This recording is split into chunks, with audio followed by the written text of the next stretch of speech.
Bismillahirrahmanirrahim.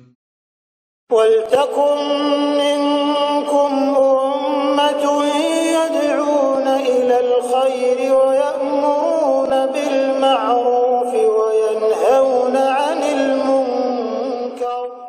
Assalamualaikum warahmatullahi wabarakatuh. InsyaAllah sesudah pengajian ini jemaah sekalian, ada kekuatan atau ada energi bagi kita untuk bisa melepas tusukan orang dengan diri kita yang menzalimi kita, yang menghina kita, merendahkan kita, yang mengambil hak-hak kita, untuk kita bisa lepas.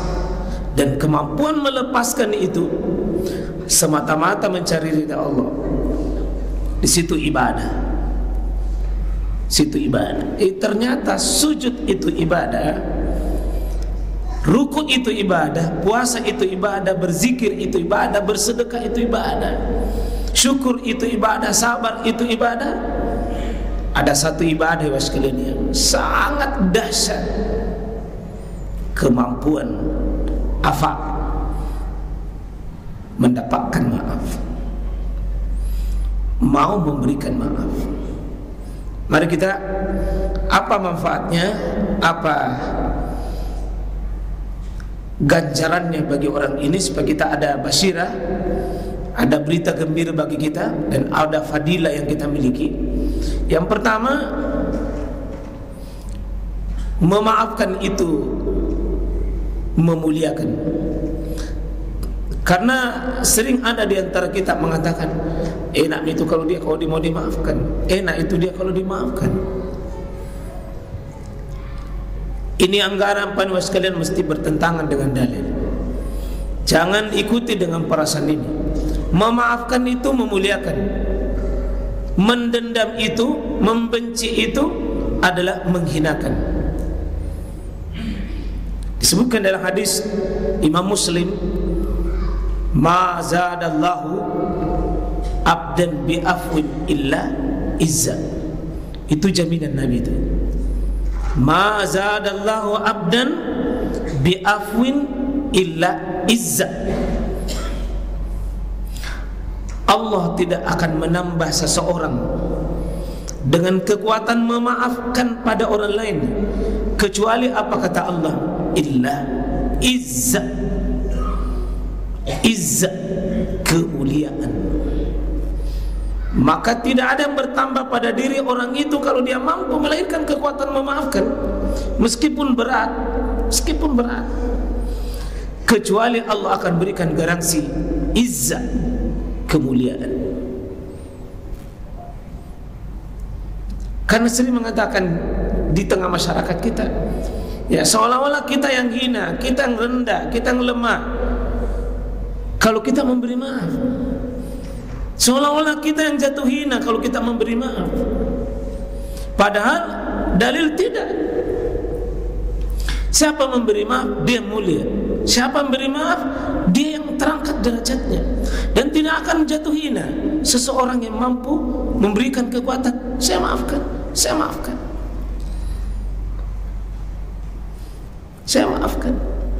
Mari kita meraih kemuliaan mungkin bukan dengan harta, mungkin meraih kemuliaan bukan dengan jihad, mungkin meraih kemuliaan bukan dengan qiyamul lail, bukan tahajud, bukan dengan puasa, bukan dengan baca Quran, bukan dengan ilmu, bukan dengan berzikir, bukan dengan doa, bukan dengan melakukan ibadah-ibadah fisik.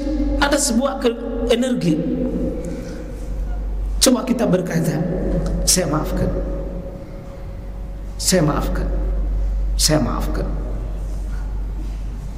Syubhat-syubhat memaafkan ini mesti dilawan, supaya ada kekuatan kita berkata, tidak, saya maafkan, saya maafkan, saya maafkan. Dan ternyata ketika Aisyah dilanggar kehormatannya, dikisahkan di surah An-Nur, Abu Bakar yang pernah dilanggar kehormatan keluarga besarnya, dituduh anaknya berselingkuh, dituduh Aisyah berselingkuh, Pak. Dan akibatnya Aisyah hampir diceraikan oleh Nabi SAW. Jatuh sakit Aisyah hampir sebulan. Itu karena kejamnya fitnah, Pak.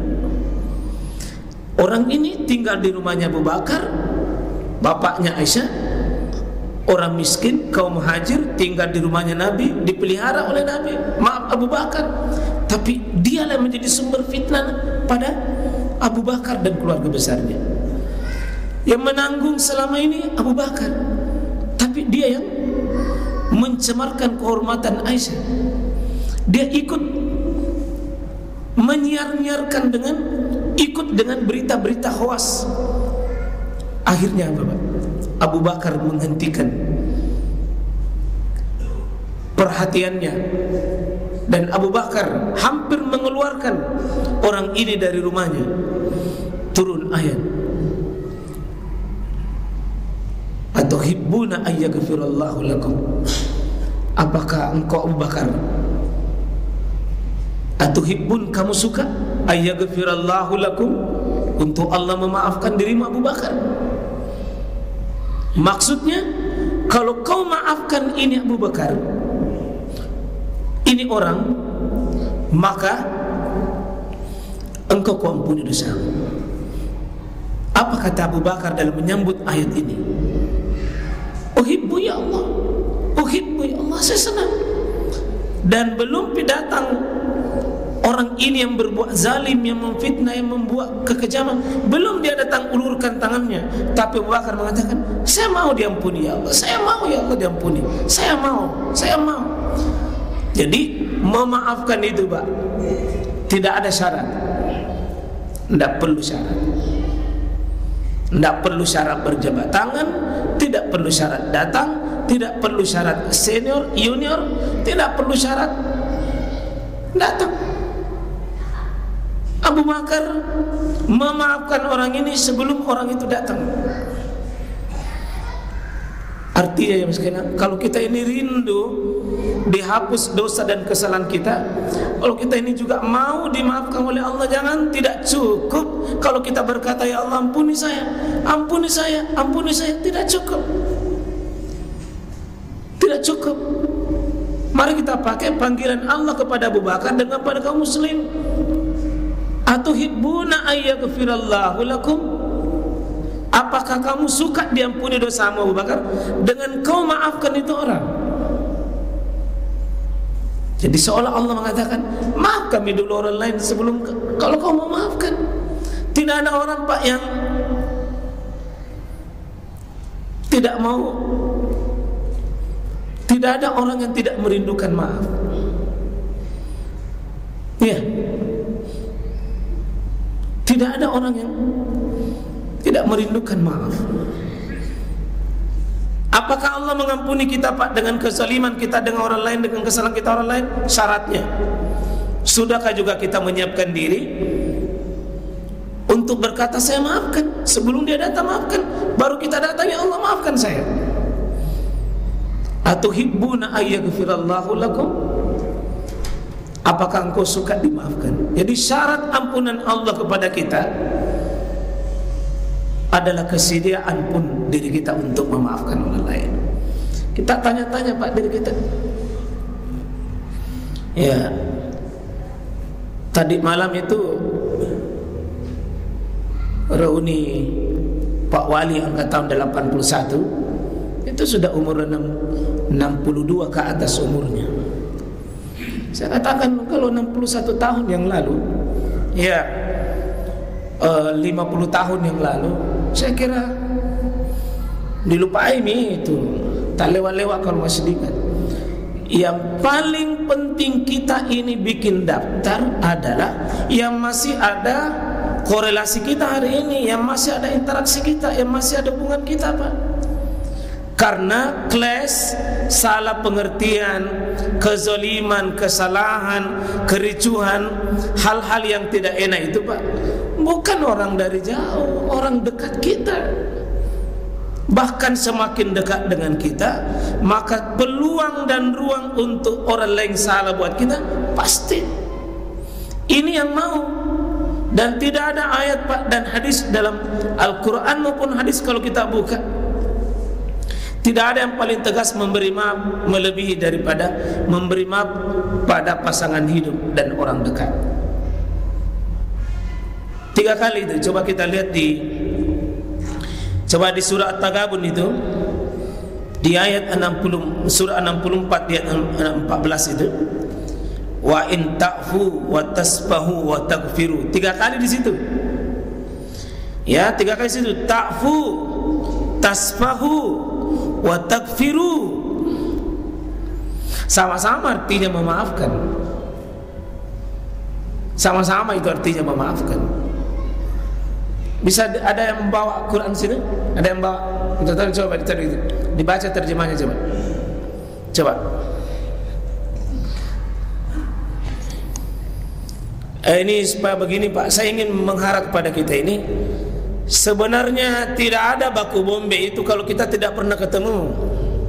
Tidak ada baku bombe. Yang sering baku bombe itu jamaah dengan jamaah bisa.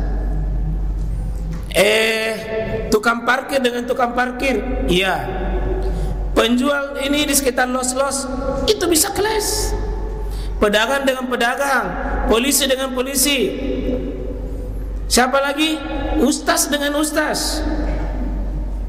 Ya. Kalau orang yang berjauhan tidak ada. Yang paling sering baku bombe itu dipastikan Pak, suami istri. Sebaik-baik orang, manusia paling terbaik Rasulullah, wanita paling terbaik istri Rasulullah, pernah baku bombe Pak. Maka saya bilang tadi sama Pak Wali, saya bilang pasti Pak Wali pernah tunjuk baku bombe dengan istri kita. Pasti. Ini yang mau dibutuhkan energi besar. Untuk kita mau Pak, jangan sedikit kelas,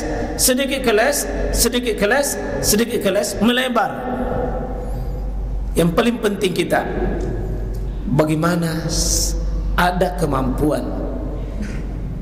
saling memaafkan.